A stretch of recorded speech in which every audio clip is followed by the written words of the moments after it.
السلام علیکم، کیسے ہیں ویئرز؟ امید ہے آپ سب ٹھیک ہوں گے۔ تو آج میں آپ کو جس ٹاپک کے متعلق بتاؤں گی، آج کا ہمارا ٹاپک ہے نماز دین کا ستون ہے۔ اس سلسلے میں ایک حدیث مبارکہ، اس کا ترجمہ اور تشریح کے ذریعے میں بتاؤں گی کہ نماز دین کا ستون ہے۔ الصلاۃ عماد الدین ومن اقامہا فقد اقام الدین ومن ہدامہا فقد ہدام الدین۔ ترجمہ: نماز دین کا ستون ہے، جس نے اسے قائم کیا اس نے گویا دین کو قائم کیا، اور جس نے اسے ڈھا دیا اس نے گویا دین کو ڈھا دیا۔ تشریح: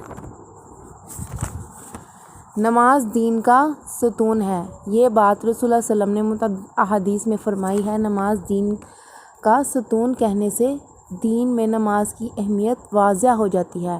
ستون کا مطلب ہے سہارا دینے والا، جیسے کوئی بھی عمارت دیواروں یا ستونوں کی وجہ سے ہی قائم رہتی ہے۔ یہاں صرف ایک ستون کو تمام دیواروں اور ستونوں کا قائم مقام بنا دیا ہے، یا یوں سمجھیے کہ دیواریں اور ستون اور بھی ہیں، لیکن یہ ایک مرکزی ستون ہے جس کے ساتھ دوسرے ستون دیواریں منسلک ہیں۔ اگر یہ ستون گرتا ہے تو سب گرتے ہیں۔ مرکزی ستون قائم ہے تو اس کے ساتھ مل کر سب قائم رہ سکتے ہیں۔ کلمہ، زکوٰۃ، حج اور روزہ بھی دین کے ستون ہیں۔ کلمہ تو ایک بار پڑھ لیا کافی، زکوٰۃ صاحب نصاب ہو تو سال میں ایک بار دیتا ہے، حج زندگی میں ایک بار فرض ہے، روزہ رمضان شریف کے روزے سال میں ایک بار آتے ہیں، لیکن نماز ہر روز 5 مرتبہ فرض ہے، اس لیے اس کی اہمیت سب سے زیادہ ہے۔ نماز کی اہمیت قرآن کی روح سے۔ اللہ تعالیٰ فرماتا ہے: ھدی للمتقین الذین یؤمنون بالغیب ویقیمون الصلاۃ ومما رزقناہم ینفقون۔ یہ کتاب پرہیزگاروں کے لیے ہدایت ہے، جو غیب میں ایمان لاتے اور نماز قائم کرتے ہیں اور اللہ تعالیٰ کے دیے ہوئے رزق میں سے خرچ کرتے ہیں۔ دوسری جگہ قرآن مجید کہتا ہے: اقیموا الصلاۃ وآتوا الزکوٰۃ وارکعوا مع الراکعین۔ دوسری جگہ قرآن مجید میں کیا آتا ہے؟ اقیموا الصلاۃ وآتوا الزکوٰۃ وارکعوا مع الراکعین، یعنی نماز قائم کرو اور زکوٰۃ دو اور رکوع کرنے والوں کے ساتھ رکوع کرو۔ اور بھی متعدد مقامات پر اللہ تعالیٰ نے نماز قائم کرنے کی تلقین فرمائی ہے۔ نماز کی اہمیت اور احادیث کی روشنی میں صحیح بخاری و مسلم ہے کہ عبداللہ بن مسعود رضی اللہ تعالیٰ عنہ کہتے ہیں کہ میں نے رسول صلی اللہ علیہ وسلم سے سوال کیا، اعمال میں اللہ تعالیٰ کے نزدیک سب سے زیادہ محبوب کیا ہے؟ فرمایا، وقت کے اندر نماز۔ میں نے عرض کیا، پھر کیا؟ فرمایا، ماں باپ کے ساتھ نیکی کرنا۔ میں نے عرض کیا، پھر کیا؟ فرمایا، راہ خدا میں جہاد کرنا۔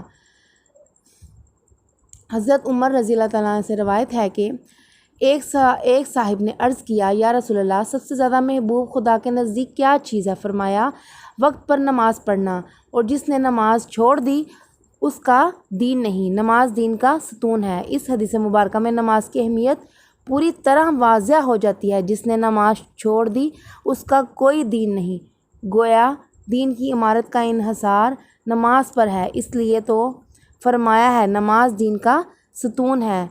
نماز قائم کرنا کیا معنی ہے؟ اقام الصلاۃ ایک جامع اصطلاح ہے۔ قرآن میں یہ حکم کہیں نہیں کہ نماز پڑھا کرو، بلکہ جب بھی فرمایا تو یہی کہ نماز قائم کرو۔ نماز قائم کرنے کا مطلب یہ ہے کہ نماز تمام ظاہری اور باطنی حقوق کے ساتھ ادا کی جائے۔ ظاہری حقوق تو یہ ہیں کہ نماز وقت پر ادا کی جائے، باقاعدہ ادا کی جائے اور سنت نبوی صلی اللہ علیہ وسلم کے مطابق تمام ارکان بجا لائے جائیں۔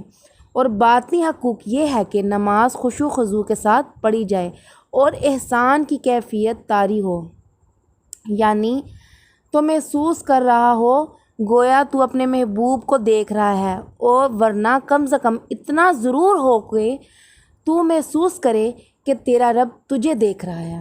اس ذوق و شوق سے ادا کی ہوئی نماز ہی وہ نماز ہے جسے دین کا ستون اور مومن کی معراج فرمایا گیا۔ جس نے نماز کو قائم کیا، جس نے اسے قائم کیا اس نے گویا دین کو قائم کیا، اور جس نے اسے ڈال لیا اس نے گویا دین کو ڈال لیا۔ اس کا مطلب یہ ہے کہ جو نماز قائم کرتا ہے وہی بندہ دیندار ہے، اور جو نماز قائم نہیں کرتا وہ بے دین۔ بعض علماء نے تو یہاں تک کہہ دیا کہ تارک نماز بے دین و کافر ہے اور قابل قتل ہے۔ مؤذن جب مسلمانوں کو نماز اور فلاح کی طرف بلاتا ہے، اگر وہ اس کو پکار پر لبیک کہتے ہیں تو گویا وہ ایمان کی صداقت کی گواہی دیتا ہے۔ اس کے علاوہ نماز ہی وہ عمل ہے جس کے ذریعے اللہ تعالیٰ سے رابطہ قائم رہتا ہے۔ نماز ہی اس کے مسلمان ہونے کی پہچان ہے۔ نماز ہی برائی سے بچاتی ہے۔ نماز مسلمان کی زندگی کا ہر عمل سیدھا رکھتی ہے۔ روز محشر کے جان گزار بود، اولین پرسش کے نماز بود۔ تو میرے ویئرز، آپ کو میرا یہ ٹاپک کیسا لگا؟ مجھے اپنے لائکس اور کمنٹس کے ذریعے ضرور بتائیے گا کہ آپ کو میرا یہ ٹاپک اور نماز دین کا ستون ہے کے متعلق جو میں نے باتیں بتائی ہیں وہ کیسی لگیں۔ تو اجازت چاہتی ہوں، دعا میں یاد رکھیے گا۔ اللہ حافظ۔